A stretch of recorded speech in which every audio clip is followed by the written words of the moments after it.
नमस्कार। प्रस्तुत है संचयन भाग 1 कक्षा 9वीं की कहानी गिल्लू, जिसे लिखा है महादेवी वर्मा जी ने। गिल्लू। सोन जूही में आज एक पीली कली लगी है। इसे देखकर अनायास ही उस छोटे जीव का स्मरण हो आया जो इस लता की सघन हरितमा में छिपकर बैठता था और फिर मेरे निकट पहुंचते ही कंधे पर कूदकर मुझे चौंका देता था। तब मुझे कली की खोज रहती थी, पर आज उस लघु प्राण की खोज है। परंतु वह तो अब तक इस सोनजूही की जड़ में मिट्टी होकर मिल गया होगा। कौन जाने, स्वर्णिम कली के बहाने वही मुझे चौंकाने ऊपर आ गया हो। अचानक एक दिन सवेरे कमरे से बरामदे में आकर मैंने देखा, दो कौवे एक गमले के चारों ओर चोंचों से छुआ छुआवल जैसा खेल खेल रहे हैं। यह काग भुशुंडी भी विचित्र पक्षी है। एक साथ समादरित अनादरित, अति सम्मानित अति अवमानित। हमारे बेचारे पुरखे न गरुड़ के रूप में आ सकते हैं, न मयूर के, न हंस के। उन्हें पितर पक्ष में हमसे कुछ पाने के लिए काक बनकर ही अवतीर्ण होना पड़ता है। इतना ही नहीं, हमारे दूरस्थ प्रियजनों को भी अपने आने का मधुर संदेश इनके कर्कश स्वर में ही देना पड़ता है। दूसरी ओर हम कौवा और उसकी कांव कांव करने को अवमानना के अर्थ में ही प्रयुक्त करते हैं। मेरे काक पुराण के विवेचन में अचानक बाधा आ पड़ी, क्योंकि गमले और दीवार की संधि में छिपे एक छोटे से जीव पर मेरी दृष्टि रुक गई। निकट जाकर देखा, गिलहरी का छोटा सा बच्चा है जो संभवतः घोंसले से गिर पड़ा है और अब कौवे जिसमें सुलभ आहार खोज रहे हैं।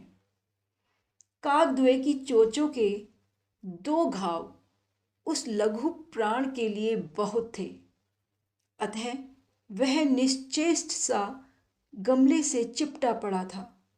सबने कहा, कौवे की चोंच का घाव लगने के बाद यह बच नहीं सकता, अतः इसे ऐसे ही रहने दिया जाए। परंतु मन नहीं माना। उसे हौले से उठाकर अपने कमरे में लाई, फिर रुई से रक्त पोंछकर घावों पर पेनिसिलिन का मरहम लगाया। रुई की पतली बत्ती दूध में भिगोकर जैसे जैसे उसके नन्हे से मुंह में लगाई, पर मुंह खुल ना सका और दूध की बूंदें दोनों ओर लुढ़क गईं। कई घंटे के उपचार के उपरांत उसके मुंह में एक बूंद पानी टपकाया जा सका। तीसरे दिन वह इतना अच्छा और आश्वस्त हो गया कि मेरी उंगली अपने दो नन्हे पंजों से पकड़कर नीले कांच की मोतियों जैसी आंखों से इधर उधर देखने लगा। 3-4 मास में उसके स्निग्ध रोए, झब्बेदार पूंछ और चंचल चमकीली आंखें सबको विस्मित करने लगी। हमने उसकी जातिवाचक संज्ञा को व्यक्तिवाचक का रूप दे दिया और इस प्रकार हम उसे गिल्लू कहकर बुलाने लगे। मैंने फूल रखने की एक हल्की डलिया में रुई बिछाकर उसे तार से खिड़की पर लटका दिया। वही 2 वर्ष गिल्लू का घर रहा। वह स्वयं हिलाकर अपने घर में झूलता और अपने कांच के मनकों सी आंखों से कमरे के भीतर और खिड़की से बाहर न जाने क्या देखता समझता रहता था। परंतु उसकी समझदारी और कार्यकलाप पर सबको आश्चर्य होता था। जब मैं लिखने बैठती तब अपनी ओर मेरा ध्यान आकर्षित करने की उसे इतनी तीव्र इच्छा होती कि उसने एक अच्छा उपाय खोज निकाला। वह मेरे पैर तक आकर सर्र से पर्दे पर चढ़ जाता और फिर उसी तेजी से उतरता। उसका यह दौड़ने का क्रम तब तक चलता जब तक मैं उसे पकड़ने के लिए ना उठती। कभी मैं गिल्लू को पकड़कर एक लंबे लिफाफे में इस प्रकार रख देती कि उसके अगले दो पंजों और सिर के अतिरिक्त सारा लघु घात लिफाफे के भीतर बंद रहता। इस अद्भुत स्थिति में कभी कभी घंटों मेज पर दीवार के सहारे खड़ा रहकर वह अपनी चमकीली आंखों से मेरा कार्यकलाप देखा करता। भूख लगने पर चिक चिक करके मानो वह मुझे सूचना देता और काजू या बिस्कुट मिल जाने पर उसी स्थिति में लिफाफे से बाहर वाले पंजों से पकड़कर उसे कुतरता। फिर गिल्लू के जीवन का प्रथम वसंत आया। नीम चमेली की गंध मेरे कमरे में हौले हौले आने लगी। बाहर की गिलहरियां खिड़की की जाली के पास आकर चिक चिक करके न जाने क्या कहने लगी। गिल्लू को जाली के पास बैठकर अपनेपन से बाहर झांकते देखकर मुझे लगा कि इसे मुक्त करना आवश्यक है। मैंने कीले निकालकर जाली का एक कोना खोल दिया और इस मार्ग से गिल्लू ने बाहर जाने पर सचमुच ही मुक्ति की सांस ली। इतने छोटे जीव को घर में पले कुत्ते बिल्लियों से बचाना भी एक समस्या ही थी। आवश्यक कागज पत्रों के कारण मेरे बाहर जाने पर कमरा बंद ही रहता है। मेरे कॉलेज से लौटने पर जैसे ही कमरा खोला गया और मैंने भीतर पैर रखा, वैसे ही गिल्लू अपने जाली के द्वार से भीतर आकर मेरे पैर से सिर और सिर से पैर तक दौड़ लगाने लगा। तब से यह नित्य का क्रम हो गया।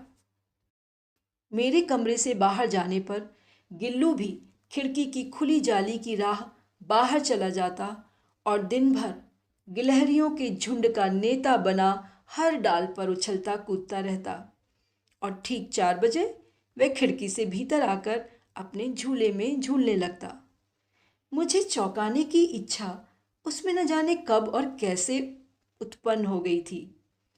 कभी फूलदान के फूलों में छिप जाता, कभी पर्दे की चुन्नट में और कभी सोनजूही की पत्तियों में। मेरे पास बहुत से पशु पक्षी हैं और उनका मुझसे लगाव भी कम नहीं है, परंतु उनमें से किसी को मेरे साथ मेरी थाली में खाने की हिम्मत हुई है, ऐसा मुझे स्मरण नहीं आता। गिल्लू इनमें अपवाद था। मैं जैसे ही खाने के कमरे में पहुंचती, वह खिड़की से निकलकर आंगन की दीवार, बरामदा पार करके मेज पर पहुंच जाता और मेरी थाली में बैठ जाना चाहता। बड़ी कठिनाई से मैंने उसे थाली के पास बैठना सिखाया, जहां बैठकर वह मेरी थाली में से एक एक चावल उठाकर बड़ी सफाई से खाता रहता। काजू उसका प्रिय खाद्य था और कई दिन काजू ना मिलने पर वह अन्य खाने की चीज़ें या तो लेना बंद कर देता या झूले से नीचे फेंक देता था। इसी बीच मुझे मोटर दुर्घटना में आहत होकर कुछ दिन अस्पताल में रहना पड़ा। उन दिनों जब मेरे कमरे का दरवाज़ा खोला जाता, गिल्लू अपने झूले से उतरकर दौड़ता और फिर किसी दूसरे को देखकर उसी तेजी से अपने घोंसले में जा बैठता। सब उसे काजू दे जाते, परंतु अस्पताल से लौटकर जब मैंने उसके झूले की सफाई की तो उसमें काजू भरे मिले, जिनसे ज्ञात होता था कि वह उन दिनों अपना प्रिय खाद्य कितना कम खाता रहा।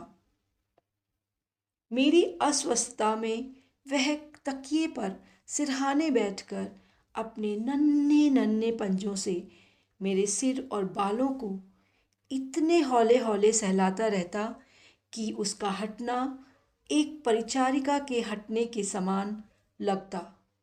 गर्मियों में जब मैं दोपहर में काम करती रहती तो गिल्लू न बाहर जाता न अपने झूले में बैठता। उसने मेरे निकट रहने के साथ गर्मी से बचने का एक सर्वथा नया उपाय खोज निकाला था। वह मेरे पास रखी सुराही पर लेट जाता और इस प्रकार समीप भी रहता और ठंडक में भी रहता। गिलहरियों के जीवन की अवधि 2 वर्ष से अधिक नहीं होती, अतः गिल्लू की जीवन यात्रा का अंत आ ही गया। दिन भर उसने न कुछ खाया न बाहर गया। रात में अंत की यातना में भी वह अपने झूले से उतरकर मेरे बिस्तर पर आया और ठंडे पंजों से मेरी वही उंगली पकड़कर हाथ से चिपक गया जिसे उसने अपने बचपन की मरणासन्न स्थिति में पकड़ा था। पंजे इतने ठंडे हो रहे थे कि मैंने जागकर हीटर जलाया और उसे उष्णता देने का प्रयत्न किया, परंतु प्रभात की प्रथम किरण के स्पर्श के साथ ही वह किसी और जीवन में जागने के लिए सो गया। उसका झूला उतार कर रख दिया गया है और खिड़की की जाली बंद कर दी गई है, परंतु गिलहरियों की नई पीढ़ी जाली के उस पार चिक चिक करती ही रहती है और सोन जूही पर बसंत आता ही रहता है। सोन जूही की लता के नीचे गिल्लू को समाधि दी गई है, इसलिए भी कि उसे वह लता सबसे अधिक प्रिय थी, इसलिए भी कि उस लघु गात का किसी वासंती दिन जूही के पीताभ छोटे फूल में खिल जाने का विश्वास मुझे संतोष देता है।